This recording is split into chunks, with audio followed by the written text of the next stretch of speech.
warahmatullahi wabarakatuh.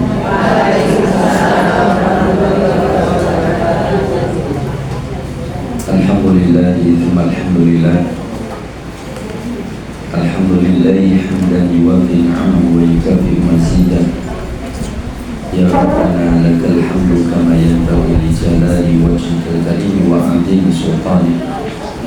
Asyhadu an la ilaha illallah wahdahu la syarika lah wa asyhadu anna Muhammadan 'abduhu wa rasuluh. Allahumma salli wa sallim wa barik ala sayyidina wa habibina wa qurrati a'yunina Muhammadin wa ala alihi wa ashabihi ajma'in, amma ba'd. Yang saya hormati kepada pengurus wanita Islam Kota Surakarta dan kepada para umat yang telah berupaya untuk hadir pada pengajian pagi hari ini, mengalahkan seluruh aktivitas yang ada, baik itu misa-misa, lomba-lomba, ataupun masak, maka semua dikalahkan dan memilih untuk hadir di majelis ini. Mudah-mudahan Allah beri kita semuanya.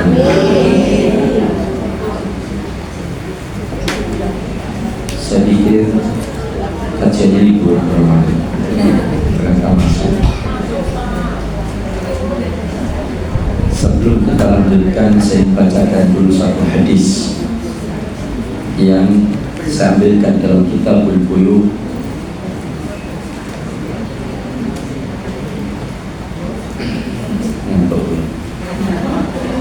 Satu hadis saya ambilkan dalam Kitabul Buyuh dari kitab Bulughul Maram karya Al-Imam Ibnu Hajar Al-Asqalani, Al-Hafidh Ibnu Hajar Al-Asqalani, min jam'i adillatil ahkam,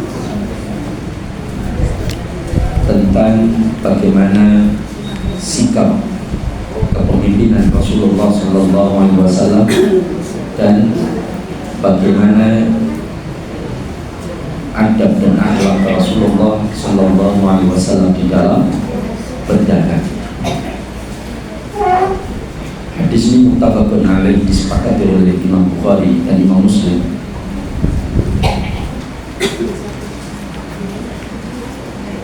Hadis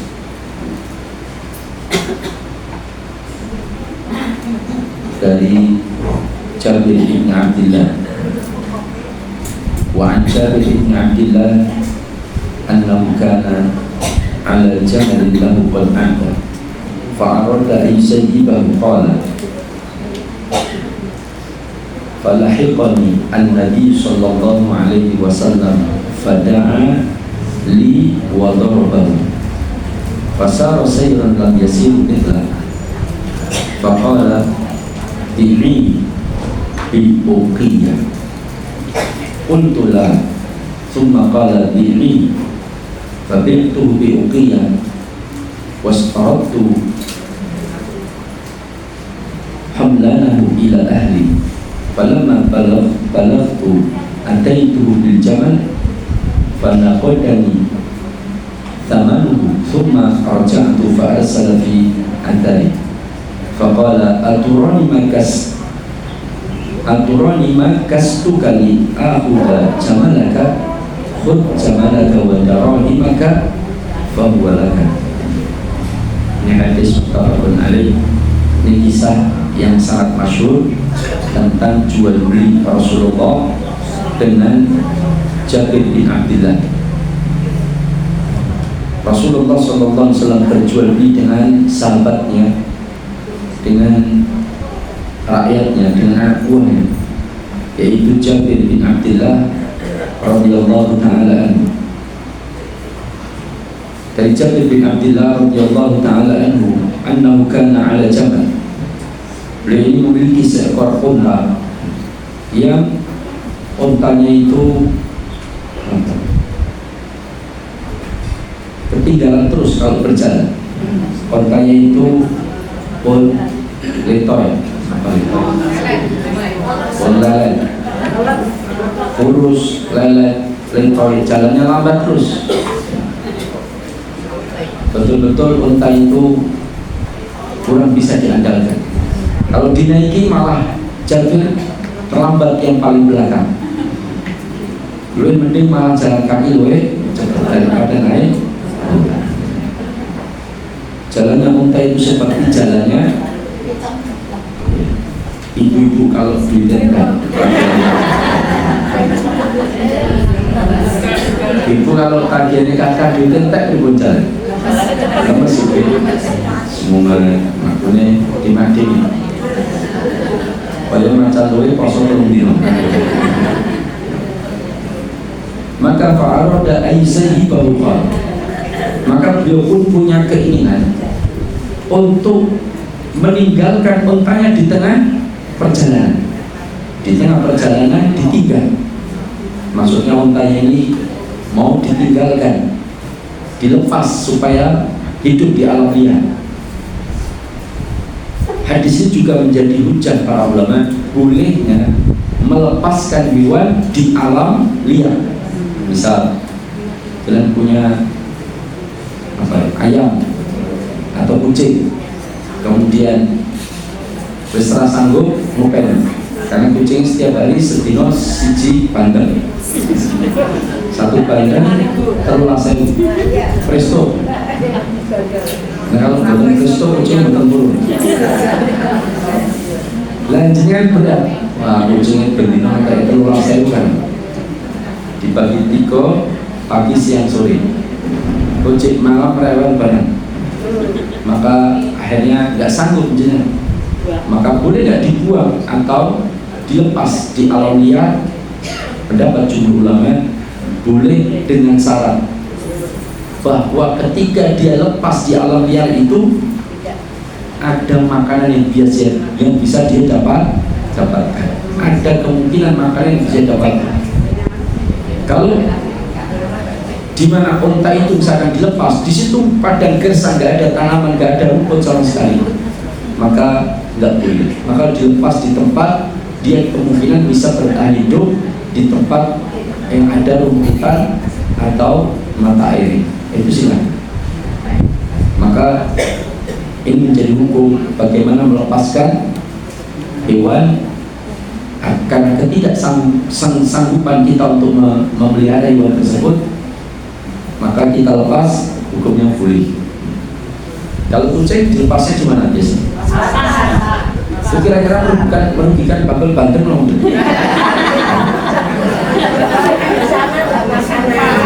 Kan ngambil bandengnya bakulnya, ada bakulnya waktu kurang menjaga masyarakat.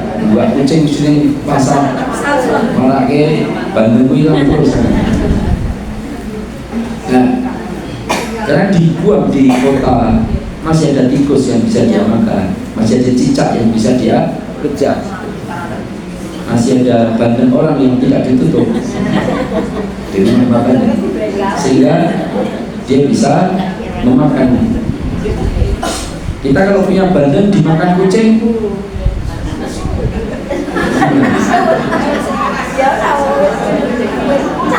setiap bandeng, setiap ayam, setiap daging yang diambil oleh hewan itu menjadi sedekah pulau panjenengan. Makanya kalau jangan goreng bandeng, angan urusan sambelnya sebelum kemudian pasar mana bandengnya dijikuk kucing, maka bersyukurlah dengan sedang sedekah hari ini.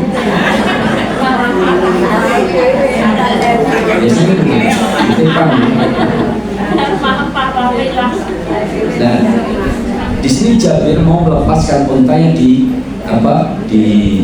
tengah gurun yang di sana juga ada padang rumputnya, maka hal ini menjadi hukumnya mubah boleh.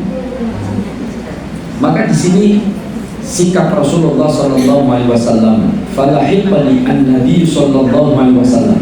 Ternyata Rasulullah itu meskipun dia pemimpin tertinggi kaum muslimin, pemimpin negara, pemimpin perang, tapi Rasulullah, inilah sikap Rasulullah dalam memimpin. Beliau ngeceki jamaahnya, rakyat yang paling depan, dan terkadang beliau jalan ke belakang untuk mengecek ada nggak jamaah yang tertinggal. Kalau pemimpin sekarang gimana ini? Kalau ada pemimpin yang sampai nilai rakyatnya nanti ngebu gorong-gorong, saya ributnya malu.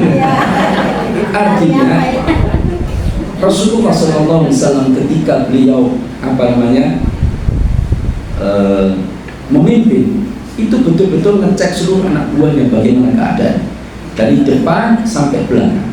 Dan ketika di belakang itu ketemulah Jabir. Falahiqani Nabi sallallahu alaihi wasallam, maka Nabi pun mendatangiku. Fada'a, karena Rasul tahu untanya Jabir letoy, leleh, sudah mungkin untanya sudah gak layak dipakai lah, bahasa kita susah untuk diajak kompromi karena letoy, leleh, dan Jabir pun sudah mau membuang, maksudnya melepaskan. Lu ngomong untuk tak ngaku ya kan, sudah mau melepas. Ternyata Rasul datang menemuiku fada'an, dan beliau kata Jabir mendoakan li untuk saya. Beliau berdoa untuk saya. Wa darabahu, dan beliau mendoakan untuk untanya, dan beliau untuk Jabir. Wa darabahu, dan memukul untanya, dicaplet untanya. Caplet gitu. Bagian mana dicapletnya saya nggak tahu. Dipukul oleh Rasulullah, maka fasara sayran lam yusir midlah, maka unta pun jadi bisa berjalan dengan kuat, tidak seperti sebelumnya. Jadi lincah, jadi sehat.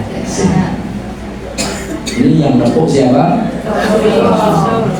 Kalau yang nepuk kita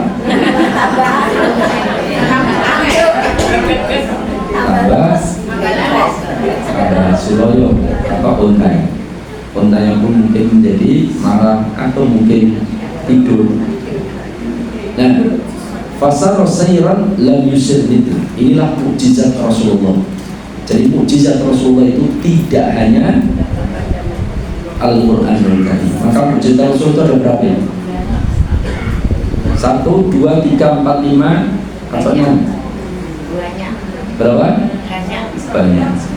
Mukjizat Rasulullah itu dikelompokkan oleh para ulama menjadi 3. Mukjizat Rasulullah itu ada 3. Apa? Pertama, mukjizat qauliyah, mukjizat perkataan, yaitu firman Allah Al-Quran Al-Karim.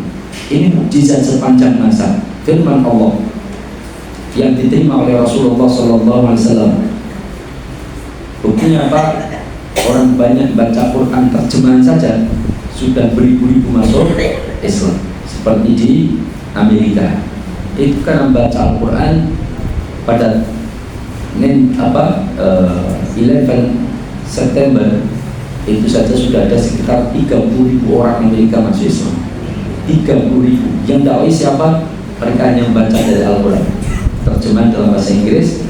Ternyata mereka menemukan kebenaran ada di dalam dinul Islam, agama Islam yang dijelaskan dalam Al-Quran, dan mereka berbondong-bondong masuk Islam. Ini mukjizat terbesar Rasulullah SAW sepanjang sejarah, sepanjang zaman sampai hari ini pun Al-Quran tetap terpancar mukjizat Al-Quran. Yang kedua, mukjizat yang tampak. Ini mukjizat Rasulullah SAW. Apa yang tampak?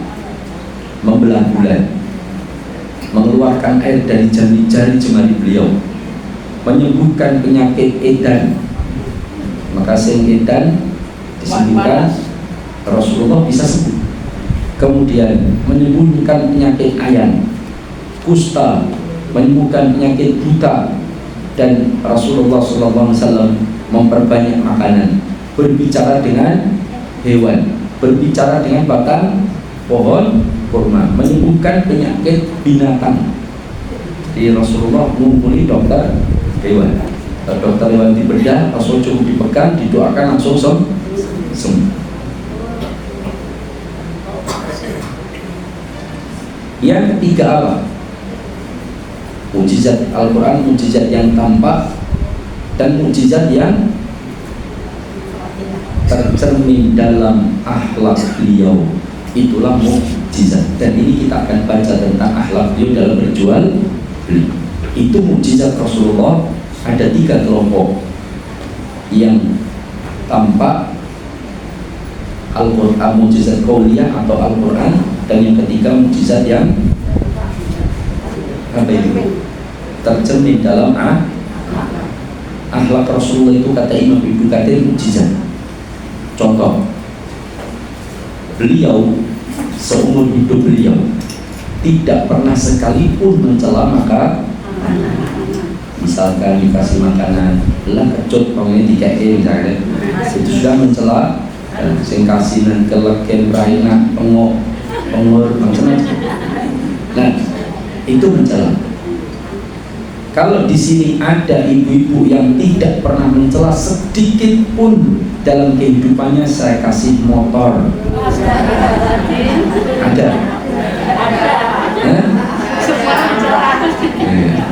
Alhamdulillah, saya motor saya bisa sampai hari itu. Artinya, begitulah akhlak Rasulullah SAW dalam hidup terhadap makanan itu, tidak pernah mencela. Kita ini sudah dikei jadi celangin kan. Ada tetangga bawa mangga, yang ngamukan burung kalau panen mangga, ini pun roto kuning-kuning mungkin lagi mugi-mugi. Matur nggih matur nuwun sami-sami dibak masuk, diuncai satu. Ketika dirasaki kalau roto-roto kan yang mulut dikei kan begitu. Ning dipai tomate yo entek kabeh. Maka itu kita. Makanya jangan pernah mencela makanan, karena sesungguhnya dalam makanan itu ada faedah dan manfaat masing-masing. Kecut menraina, kecut itu ada manfaatnya. Loh, ya. Kalau di dalam kehidupan kita buah itu manis semua, saya yakin garang asam rasanya gak enak. Ya, kan? Sebab garang asam itu menjadi enak karena ada asin yang berbeda-beda, kan? Maka garang asam itu jadi khas. Kalau garang asam lagi yang jadi longsor, maka dia menjadi ada kecut-kecutnya, ada asam-asamnya, ada pedes-pedesnya, begitu nikmat. Itu garang asam karena ada salah satu unsur yang tidak boleh dilupakan, yaitu beriring mulut, ya, kan? Apalagi kalau buka dengan garang asam kemopul, apalagi diterke, apalagi gratis itu.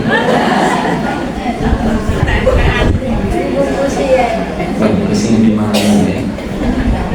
Nah, setelah jalannya unta itu normal, lancar, bahkan bisa mengejar ketertinggalan. Disilah kemudian Rasulullah mengatakan, "Bini biuki wahai Jabir, jualah untamu dengan 1 uki." Tahu ukiah? Ukiah itu nilai mata uang, nilai total uang. 1 ukiah itu kalau saya tidak salah ingat 40.000 dirham.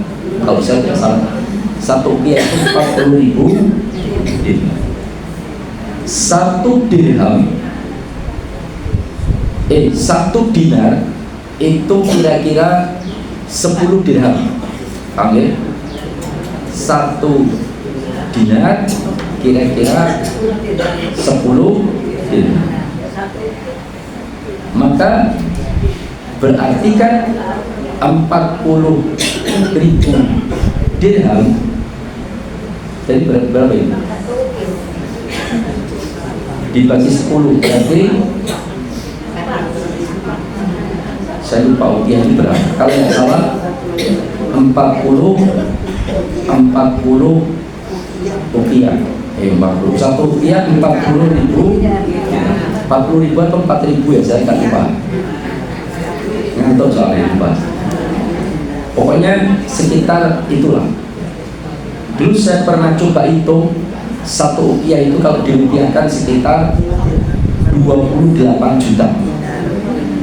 28 juta. Maharnya Rasulullah terhadap para istrinya kecuali Khadijah itu berapa? Kecuali Khadijah. Kalau Khadijah besar maharnya. Ini selain Khadijah, itu maharnya Rasulullah terhadap istri-istri yang lain itu disebutkan dalam satu riwayat, kata Aisyah, aku diberikan mahar oleh Rasulullah 5 uqiyah. 5 uqiyah. Istri yang lain juga sama 5 uqiyah. Berarti 28 juta kali 5 berarti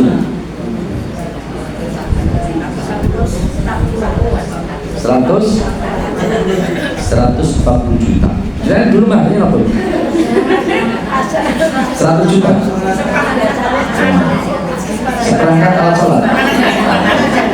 Sama uang tunai enggak? Oh enggak, seperangkat alat sholat. Ya lumayan. Daripada cincin besi. Nah, biknihi bi uqiyah, jualah kepadaku unta itu dengan 1 uqiyah. Qultu, maka Jabir mengatakan, la, tidak. Kita Banten betul dengan Banten ya. Karena riwayat ini ditafsirkan oleh riwayat yang lain. Riwayat yang lain itu menurut Imam Ahmad. Dalam riwayat Imam Ahmad, Jabir mengatakan tidak, bukan berarti nggak mau. Ibaratnya kalau kita mau dibuat terus disembuhkan Rasulullah, terus mau dibayar koloni tok malah ragel banget kan, itu kadang-kadang. Bukan itu. Jabir nggak mau menjual itu karena ingin menghadiahkan untuk Nabi. Paham? Jadi jualah untamu kepadaku 1 uqiyah ya Jabir. Tidak ya Rasulullah, untuk panjenengan saja. Jadi kalau Ustaz zaman sekarang ilmu ini. Alhamdulillah. Matur nuwun. Saya termasuk yang beberapa kali, bukan beberapa kali, sering makan di warung orang bayar. Dan ketika saya mau bayar, mohon maaf Pak, tadi sudah ada ibu-ibu yang bayarin, ada bapak-bapak yang bayarin. Saya di sate Kartosodo sudah 3 kali dibayarin. Sate di Purbayan itu 2 kali dibayarin. Padahal saya nggak niat minta dibayarin, tapi nggak tahu. Saya juga nggak kenal yang datang. Tahu-tahu pas mau bayar, apa namanya, yang kasirnya bilang sudah dibayarin Mas. Tadi ada ibu-ibu yang bayar, ada bapak-bapak macam-macam. Seperti ini mohon diteruskan. Tidak bercanda. Saya pernah beli peci di mana? Di Pasar Kliwon. Saya mampir di tokonya orang Arab. Saya sudah masuk, sudah milih pecinya, sudah saya coba cocok. Habis itu saya ambil kurma. Kurmanya waktu itu kurma ambar. Kurma ambar itu besar, empuk itu, nggak terlalu manis, tapi besar. Nah, saya cari itu memang untuk puasa, buka, sama untuk sahur. Karena ternyata gue larang, pulang tubuhnya mau 1/2 kilo. Ini kurang. Terus udah 1/2 kilo aja Mbak. Oh ya, sudah ditimbang, sudah mau bayar, yang punya datang. Assalamualaikum Ustaz. Alhamdulillah. Saya kaget. Ternyata tokonya jamaah saya yang 2 hari yang lalu saya isi di rumah saudaranya dia hadir tadi. Ya. Assalamualaikum Ustaz. Ada apa Ustaz? Oh enggak, udah beli, saya sudah curiga, khawatir nggak mau dibayar. Saya sudah Mbak bayar berapa Mbak? Katanya olah Ustaz Majanan gratis Ustaz. Mau tambah berapa lagi? Jadi pulang lirik ambari oke. Ya saya tahu dulu. Saya bilang enggak, saya bayar aja, saya bilang. Biar saya kalau datang sini enggak pakai usaha. Enggak ulang. Oh susah. Pokoknya hari ini gratis Pak. Ini saya tambahin kormanya. Saya bilang enggak sudah ini aja. Saya pulang. Selang 2 pekan pecinya hilang. Saya mau datang lagi tapi enggak mau dibayar. Akhirnya saya enggak datang. Padahal saya paling cocok peci dibeli di tempat itu. Enggak mungkin saya kepalanya saya kasih teman saya untuk di pasar. Dan dia juga nggak tahu peci yang mana yang saya inginkan. Tapi akhirnya saya ganti model peci yang lain karena di tempat itu ada cuma di tempat itu pecinya. Nah ini namanya apa? Artinya kita memang diperintahkan tidak memanfaatkan orang lain kan. Jangan sampai kita ini kemudian memanfaatkan untuk kepentingan pribadi. Karena ustadznya masuk larang-larang nih, Pak Ustadz dulu ya, jangan ya. Artinya justru itulah beda dengan Rasulullah. Rasulullah di sini disebutkan sampai Jabir mengatakan tidak ya Rasulullah, buat engkau saja. Engkau yang menyembuhkan unta saya, engkau yang membantu. Maka kata Rasulullah tidak, bi'ni jual kepadaku berapa yang kau inginkan. Dalam kata dikatakan demikian. Tadi awalnya Rasul menawar satu uqiyah itu pun lumayan, 28 juta itu sudah besar. Karena itu sekitar 30-an juta. Apalagi untanya kurus, jelek, maksudnya kurang bagus. Kemudian dihargai oleh Rasulullah satu uqiyah. Maka Jabir pun tetap memaksa, tidak mau ya Rasulullah, tidak, buat engkau saja. Rasulullah mengatakan bi'ni, saya tidak mau, jual kepada saya. Maka akhirnya Jabir mengatakan fabi'tuhu bi'uqiyah, saya pun menjualnya dengan satu uqiyah ya. Tetapi disinilah muncul hukum baru, apa? Ketetapan sebagai hukum. Wastarabtu, dan aku pun mempersyaratkan kepada Rasulullah agar menungganginya sampai ke Madinah, sampai ke keluarganya. Artinya unta itu kan diberi Nabi satu uqiyah, tapi diizinkan untuk menungganginya sampai ke Madinah. Sehingga disinilah muncul ketetapan hukum menjual dengan persyaratan, itu hukumnya boleh. Kan ada orang jual pakai persyaratan, motor tak tukune ku banse di salon ke isi bensin penuh baru tak beli, mau nggak? Mau, boleh nggak seperti itu? Boleh. Persyaratan baik satu atau dua, jumhur ulama mengatakan boleh. Memang ada ulama yang mengatakan tidak boleh mempersyaratkan dalam jual beli, karena mempersyaratkan dalam jual beli di mana bukan persyaratan dari Al-Quran dan bukan persyaratan dari Sunnah, hukumnya haram, kata sebagian ulama. Tidak boleh. Tak tuku lemari ini kudu diterkitakan rumah, kan persyaratan, paham? Itu menurut sebagian ulama tidak boleh, tapi pendapat ini lemah. Kenapa? Karena kenyataan Rasul sendiri membolehkan Jabir meminta persyaratan dalam transaksi jual beli unta. Persyaratannya menungganginya sampai ke Madinah. Dan Rasulullah mengatakan dalam bab lain, dalam bab ini, walaka dhurruka ila Madinah, bagimu punggungnya untuk sampai ke Madinah, maksudnya menungganginya.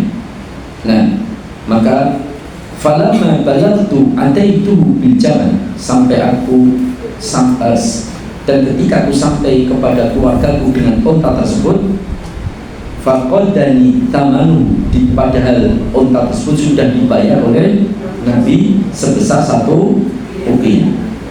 Tsumma raja'tu, kemudian aku pun kembali kepada Rasulullah, fa arsala fi adari, tetapi aku dapati Rasulullah sudah mengikuti melalui jejak untaku dan diriku. Maka Rasulullah SAW berkata, aturoni makastuka li ahuda jamalaka, apakah engkau mengira wahai Jabir, aku mengikutimu ini untuk meminta diskon, paham? Dari satu uqiyah minta diskon lagi, siapa tahu itu 20 yuto kan, dari 30 juta.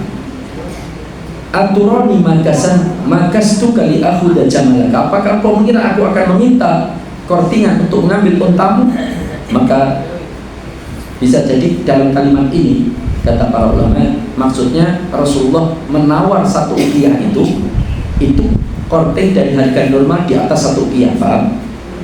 Maka Rasul mengatakan, aturoni makastuka li ahuda jamalak, apakah engkau mengira aku akan mengambil untamu dengan membayar dengan harga diskon, ya, maksudnya nilainya lebih rendah. Maka kata Rasulullah, Pak, khud, ambillah jamalaka, untam untukmu, wadarohimaka, dan dirham yang sudah aku bayarkan silahkan ambil, fahuwa laka, itu semua untukmu. Enten yang memiliki ngatengi model protein bu, tonton apa bu, klambi pinter regane 75, respon pulau tumbas 75, enten pinter niku sak lusin nggih pulau mau PKP pun dibayar pun klambi ku hadiah pengin jenengan. diajake tinggi sing to duwite nggih buat panjenengan mugi-mugi barokah. Kula tilang nggih matur nuwun. Enten model ngeten iki. Ada. Oh, pada anak-anak kecil. Alhamdulillah kalau masih ada. Dan inilah Rasulullah SAW. Bukan terus ya Jabir, oh kamu dijual berapa? 5 ukiah ya so. Wah gue larang-larang kalau Rasulullah misalnya. Tidak seperti itu. Beliau tidak memanfaatkan kemuliaan beliau untuk mengambil kesempatan, tidak. Beliau justru membuat jamaah beliau, yaitu atau murid-murid beliau atau umat beliau itu senang. Itulah Rasulullah SAW. Sampai beliau itu punya satu doa mustajab yang beliau belum panjatkan. Karena Allah itu memberikan kepada Rasulullah 3 doa mustajab. 2 sudah dipakai, 1 belum. Apa alasannya? Nanti dipakai untuk memohonkan ampun kepada umatnya kepada Allah Subhanahu wa taala. Bayangkan betapa cintanya Rasulullah kepada umat. Ini umatnya kadang-kadang kurang lupa ajaran Rasulullah SAW. Nah, ini adalah adab dan akhlak Rasulullah di dalam berdagang. Ada pertanyaan dulu sebelum yang lain, sebelum saya lanjut. Sampai mana saya hari ini? Temanya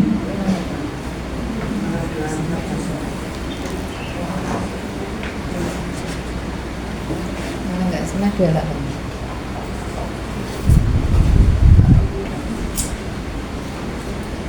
akad 28 penyewaan.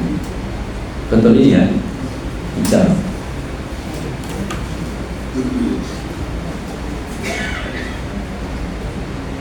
Ada pertanyaan dulu sebelum saya jelaskan bicara secara singkat. Tinggal berapa ini? 15 menit? 20 menit. Oke. Ini jamnya benar jam saya atau jam itu?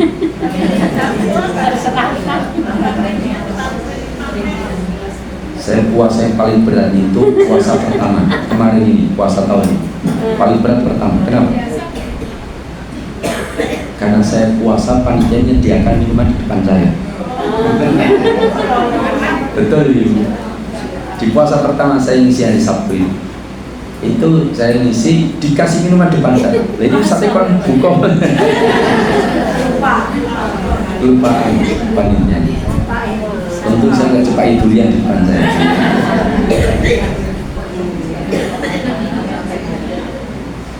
Ada yang mau bertanya? Nggak ada?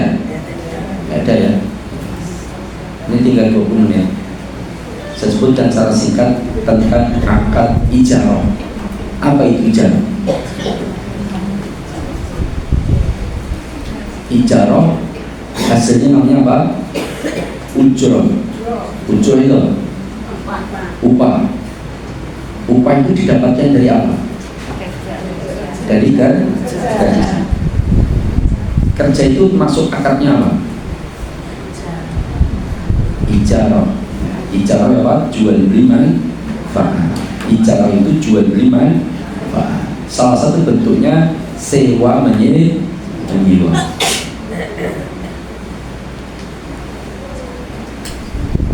Apa itu ijarah? Yaitu jual beli manfaat. Contoh, saya manggil tukang 3 orang. Mas, jangan kerja di sini, mau nggak? Mungkin siap Ustaz. Apa? Murah sapi teng misalkan ya. Atau nambal talang yang bocor. Sehari berapa jenengan? Pulau sehari 100 berapa sekarang? Hah? Ada yang 120, ada yang 150, ada yang 125. Beda-beda ya. Nah, tergantung keuangan bosnya. Nah, katakanlah 120.000. Oke, jangan berapa 120.000 siap. Nah, maka deal. Jangan kerja di sini selama sepekan, tolong benahi gendeng, saya yang bocor-bocor, tolong dibenahi semuanya. Per hari 120.000. Nah, 120.000 lah, itulah ujrah dari akad ijarah, yaitu jual beli manfaat. Manfaat apa? Tempat tinggal misalnya, tempat tinggal atau ruko yang ditinggali, maka disewakan, manfaatnya dijual dengan harga kok ditinggali apa, tukang itu disuruh kerja, maka manfaatnya adalah tenaga dia dibayar selama sehari jam 8 sampai pukul 4 120 hari, dan jam istirahat jam 12 setengah 12 sampai setengah 1, istirahat 1 jam. Nah, itu adalah akad ijab, akad jual beli manfaat. Atau misalkan saya punya ruko, tak sewakan 3 tahun, dibayar per tahun 30 juta, maka 30 juta ini adalah upah atas jual beli manfaat, yaitu tempat tinggal, tempat barang-barang di toko untuk diperjualan. Nah, maka ruko ini akadnya ijarah, yaitu dalam pengertian saya sewakan. Tapi apakah ijarah itu mesti sewa? Tidak. Sewa itu salah satu bentuk ijarah.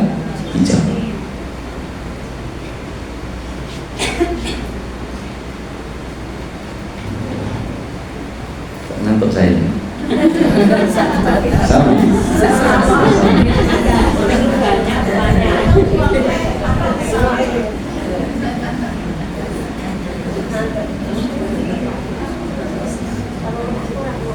Kemudian contoh problematika dalam kasus ijarah.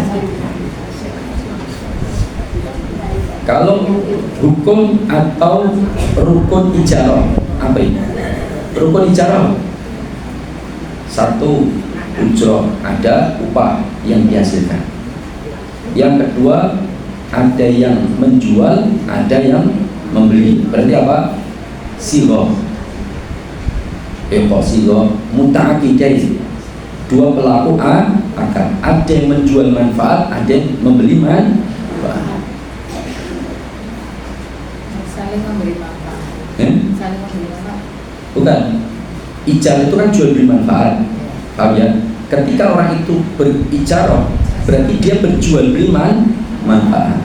Saya beri di tukang uang berikan tenaga dia selama sepekan per hari, dari jam 8 sampai jam 4. Nah, itu namanya akad ijarah, jual beli manfaat. Nah, karena ijarah itu jual beli manfaat, maka barang yang tidak bisa diambil manfaatnya tidak bisa diijarahkan. Paham? Kalau sewakan mobil pulau mas, insyaallah muitirah sehari semalam cuma 50.000. Murah mau larang? Ketika dilihat mobilnya, ini papa terengah kabel, mesinnya mati. Nah, bisa nggak diijarahkan? Nggak bisa, karena dia jual untuk dikendarai. Jadi dia beli kendaraan itu untuk dikendarai, maka dia tidak bisa memberikan manfaat. Maka syarat ijarah itu harus ada manfaat. Manfaat itu harus jelas. Ada yang menjual dan ada yang iya. Ada muta'akidain, dua pelaku akad yang menjual jasa dan membeli jasa. Yang kedua ada ujroh atau upah. Yang ketiga apa ini? Apa yang ketiga tadi saya sebutkan?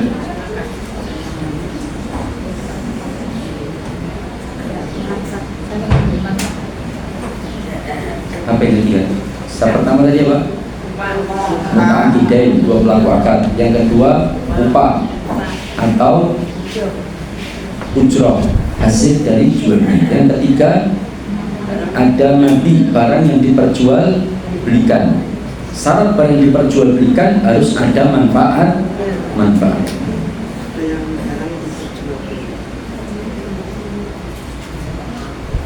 Nah sekarang, bolehkah ijarah dalam sewa ruko atau sewa rumah kemudian diijarahkan ulang? Boleh nggak? Saya nyewa ruko per tahun 15 juta, terus saya sewakan ke orang lain per tahun 20 juta, boleh nggak?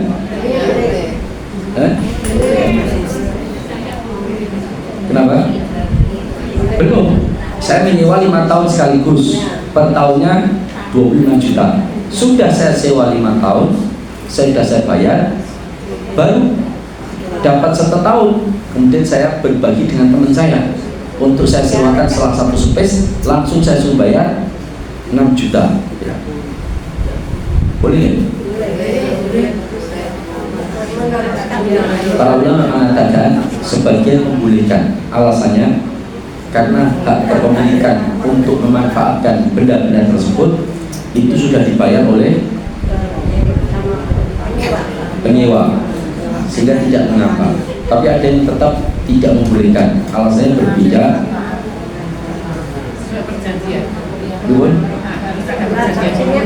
Ya sebaiknya ada perjanjian gimana? Karena tidak tunai. Ini tentang akad ijab.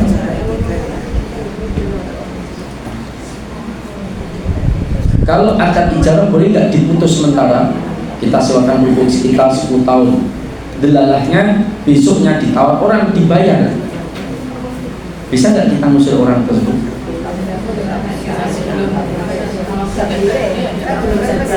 Ya, kalau sudah terjadi tidak boleh. Kadang-kadang sudah terjadi tapi dititipkan dulu di rumah, maka dia tidak boleh. Ada yang mau naik dulu, biar saya nggak ngantuk. Minum dulu.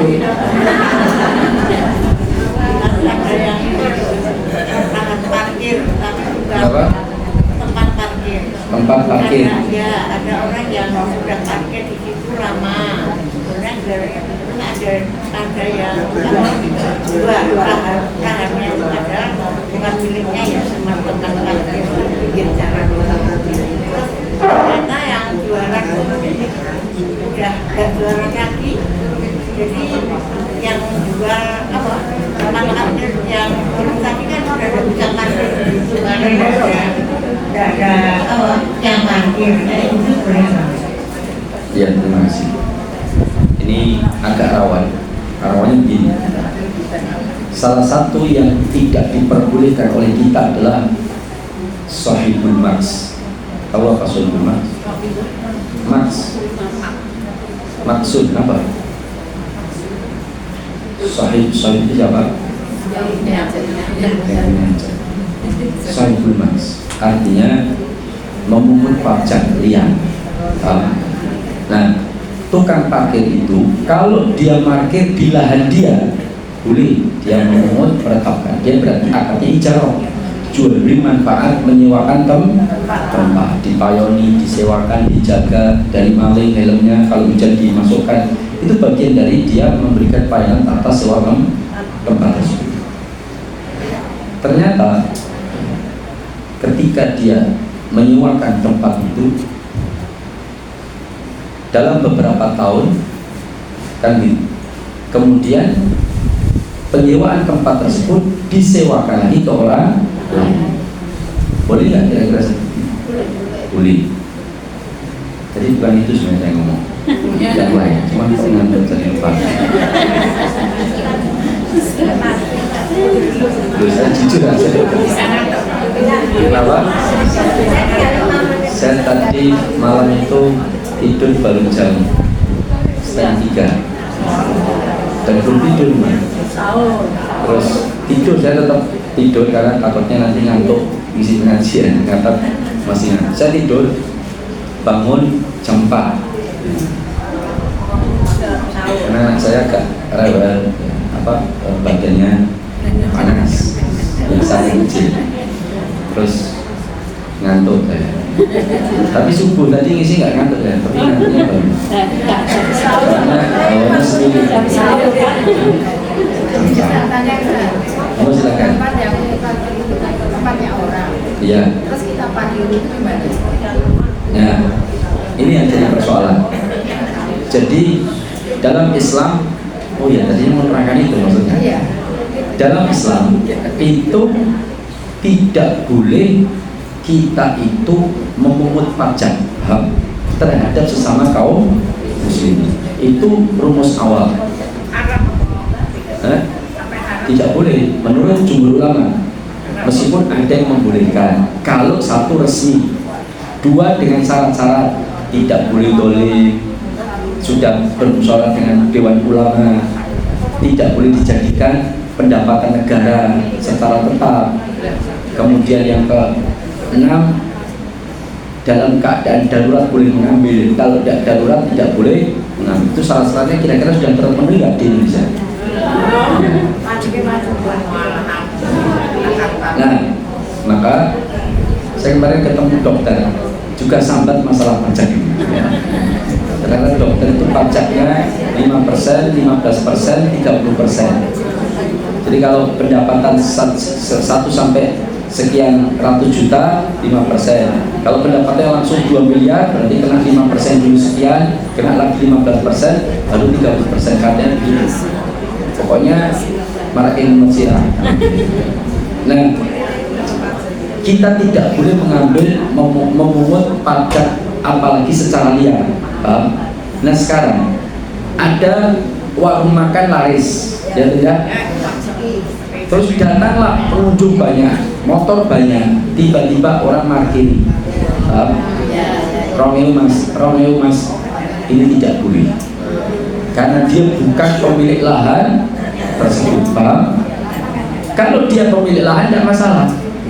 Nah, para ulama memberikan solusi supaya boleh. Bagaimana caranya? Akadnya bukan menyewakan lahan, karena lahan bukan milik dia. Akadnya itu minta upah menunggukan. Mas, pulau tunggoke, mungkin udah pulau leboke helmi, pokoknya pulau arah ke arah mana jeneng mau pulang, tapi saya minta upah 2.000. Paham? Orang harus dibuka. Oh iya.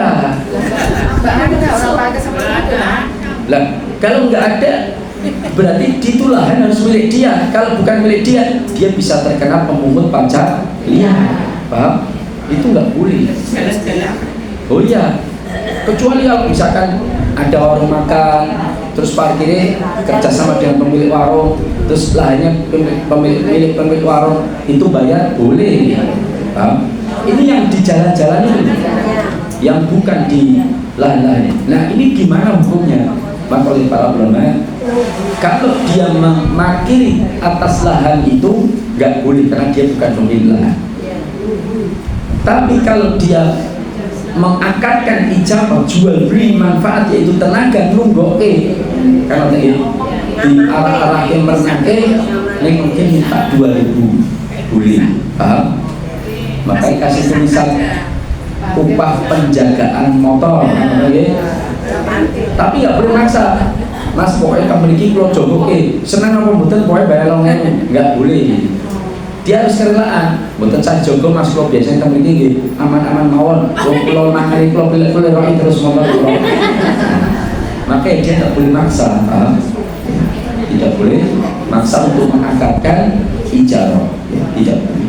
Kalau itu Ustaz, yang di jalan ya ada orang, terus sekarang saya yang parkir, terus saya juga aku kuliti parkir tak boleh, ini nggak suka, hukumnya gimana? Ya, pertama, lahan itu milik siapa? Jalan, bukan milik dia. Itu didol, suruh orang beli. Oh, lebih parah lagi. Bukan miliknya dijual. Nggak boleh. Makanya dia yang bisanya naruh orang terus minta upah penjagaan. Mas, jasa penitipan dan penjagaan motor upah 2.000 kan, bagi yang kerso kan, ya. Kalau orang nggak mau ya boleh dipaksa. Mas itu tak jogo mas 2.000 kan, nggak bisa. Kadang-kadang makanya pelanggaran kali apa? Datang, seret, boleh peniti kan ada nggih? Peniti atau jarum regane 3.000 atau 2.000 atau 1.000 bahkan tuh es batu 1.000. Parkirnya 2.000. Pak ada yang datang es batu nenten mas, bukan nanti mas jing-jing mawon nggih pun. Prasito mulai jipon bayar parkir 2.000. Kadang-kadang anaknya domper. Makanya beberapa warung makan yang bisa. Ustaz, saya itu nggak mau dia parkir sini Ustaz, tapi preman itu yang datang untuk parkir kan, nah maka nggak boleh. Terus gimana itu hukumnya? Ada di seluruh Indonesia seperti itu? Seluruh Indonesia, ya nggak boleh. Nah, kalau lahan itu milik pemerintah, paham? Terus pemerintah menetapkan tukang parkir ini beda lagi. Ada kasus parkir. Lah kan yang mengambil pemerintah. Ini yang dimaksud tadi kan seseorang itu berarti orang umum. Enek warung makan laris, parani parkiri, modal baju setengah meter warna oranye kan oranye. Yang rompi oranye bukan ada. Terus kenapa? Pemerintah punyanya pemerintah. Ya kalau lahan itu milik pemerintah, memang lahan parkir itu milik pemerintah ya nggak masalah pemerintah parkiri. Kalau lahan itu milik pemerintah. Nah kalau lahan itu milik warga, nggak boleh. Contoh, karena ada kebijakan yang punya ruko kalau mau dibangun harus mundur 5 meter kan ya. Ternyata setelah mundur sesuai lahan tadi yang ditinggal dan di dalam tanpa diganti gitu dolim. Saya termasuk yang protes karena saya ruko saya juga mau saya bangun di Jalan Perintis Kemerdekaan itu, mau saya bangun di pinggir jalan itu dekat Pasar Kabang yang dihancurkan itu mau saya bangun itu suruh mundur 4 meter. Lah habis mau lawang lahannya itu kedalamannya cuma 7 meter. Buyang punya banyak itu sih. Lah saya mundur, mau saya bangun kan, mau saya sewakan supaya lebih mahal, dia 2 lantai, saya bangun. Lah itu suruh mundur 4 meter. Lah ini ganti ruginya nggak ada. Nah, ini nggak boleh, lahan saya kok bangun nggak boleh. Itu dolim, itu nggak boleh. Karena kalau nanti mundur, terus suatu saat sudah mundur kabeh, terus dalan ini diperlebar 2 meter, semeter, akhirnya rasa bayar, ya tidak? Nah ini strategi yang tidak boleh seperti ini. Ini mendolimi rakyat. Kalau dia menyuruh mundur terus karena pelebaran, ya dibayar. Kan itu lahan bukan lahan milik pemerintah, lahan milik masyarakat. Setuju? Sampai sekarang belum setuju. Kan sertifikat elektronik ya. Nah, ini tentang lahan parkir. Makanya kalau bukan milik kita nggak boleh memarkir. Termasuk pungutan-pungutan liar preman-preman itu. Uang keamanan mas kan itu kan, itu nggak boleh. Ada yang lain? Ya. Alhamdulillah. Nah, untuk saya terbati ya. Demikian ibu-ibu yang saya muliakan, insyaallah kita lanjutkan di pertemuan yang akan datang. Kita qoilullah di rumah masing-masing. Qoilullah itu tidur sejenak sunnah sebelum zuhur atau setelah, tapi jam 12. Demikian aku qouli hadza wa astaghfirullah li wa lakum innahu huwal ghafurur rahim. Tadi yang ada untuk ini. Assalamualaikum warahmatullahi wabarakatuh.